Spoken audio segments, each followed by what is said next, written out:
পৃথিবীতে একজন মানুষই শুধু জানতেন যে তিনি পৃথিবীতে কতদিন বাঁচবেন, সেটা হচ্ছে সাইয়েদনা আদম আলাইহিস সালাম। ওনাকে বলে দেওয়া হয়েছিল উমরুকা আলফু সানা, তুমি পৃথিবীতে বাঁচবে 1000 বছর। কয় বছর? সাইয়েদনা আদমের সামনে অনেকগুলো রুহু রাখা হলো। সাইয়েদনা আদম বললেন, এরা কারা? আল্লাহ বললেন, এরা হচ্ছে নাসালুক, তোমার বংশধর, পৃথিবীতে তোমার পর এরা পৃথিবীতে আসবে। সাইয়েদনা আদম বললেন, আল্লাহ ওই যে একটা রুহু দেখা যায়, এটার নাম কি? আল্লাহ বললেন, হাদা ইবনুকা দাউদ, এটা তোমার ছেলে দাউদ, সে দুনিয়াতে নবী হয়ে আসবে, তার ছেলে সুলাইমানও নবী হয়ে আসবে।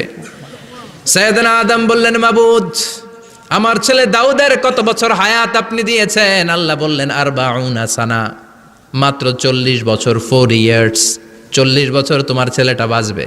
ও আল্লাহ, আমি বাঁচবো কয় বছর? তুমি বাঁচবা 1000 বছর। সুবহানাল্লাহ। সাইয়েদনা আদম বললেন, মাবুদ, এত ফুটফুটে সুন্দর আমার ছেলে দাউদ, মাত্র 40 বছর দিলেন কেন? জিদ মিন উমরিহি, বাড়ায়া দেন। কি করেন? সুপারিশ করতেছে পোলার লাইগা। কে? বাবা।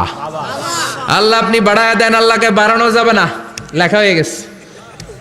রুফিআতিল আকলাম ওয়া জাফফাতিস সুহুফ, কলম তুলে নেওয়া হয়েছে আর কালি শুকায় গেছে, আর কিছু করা যাবে? সাইয়েদনা আদম বললেন, মাবুদ, আমার 1000 বছর কেন দিলেন? আমার এই সুন্দর ফুটফুটে ছেলেটারে মাত্র শুধুমাত্র 40 বছর কেন দিলেন? ও মাবুদ, আমার 1000 বছরের দরকার নাই, আমার 1000 বছর থেকে 60 বছর আমি আমার ছেলেরে দিয়ে দিলাম। দাউদ আলাইহিস সালাম বাঁচবে 40 বছর, তো বাপ আদম যদি আরো 60 দেয়, 40 আর 60 মিলে কত হয়? 100। ভালো হিসাব বোঝে এরা, 100। আর আদম আলাইহিস সালাম পেয়েছিলেন 1000 বছর, 60 কমে গেলে রইল কত? 940 বছর পৃথিবীতে থাকার পরে মালাকুল মাউত চলে এসেছে। কারণ এটা on time, the death will come on time, it never late, কখনো দেরি হয় না। আল্লাহ বললেন, লিকুল্লি উম্মাতিন আজালুন ফাইযা জাআ আজালুহুম লা ইস্তাখিরুনা সাআতান ওয়ালা ইস্তাকদিমুন। মৃত্যুর একটা নির্ধারিত সময় আমি বেঁধে দিয়েছি, অন টাইম, অন টাইমেই চলে আসে, 1 সেকেন্ড আগেও আসবে না, 1 সেকেন্ড পরেও আসবে না। 940 বছর বয়সে মালাকুল মাউত এসে হাজির, এসে বলল, জিইতু আন আকবাদা রূহাক, রূহ কবজ করতে আসছি।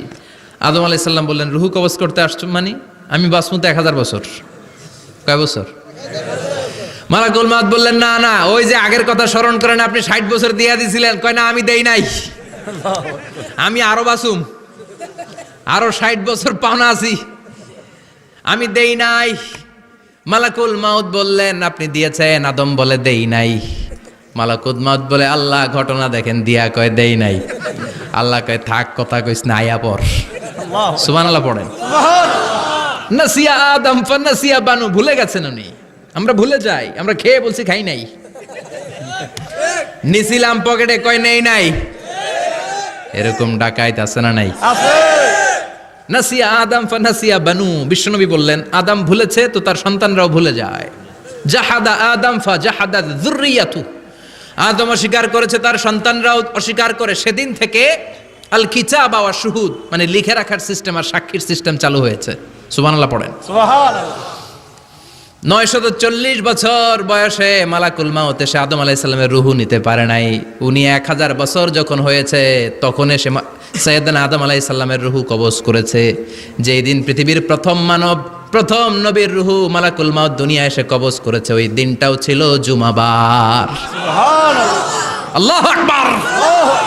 আবার বিশ্বনবী বললেন, লা তাকুমুস সাআহ ইল্লা ফি ইয়াউমিল জুমআহ ইযা যুলজিলাতিল আরদু জিলজালাহা ওয়া আখরাজাতিল আরদু আসকালাহা ইযা রুজ্জাতিল আরদু রাজ্জান ওয়া বুসাতিল জিবালু বাসসা।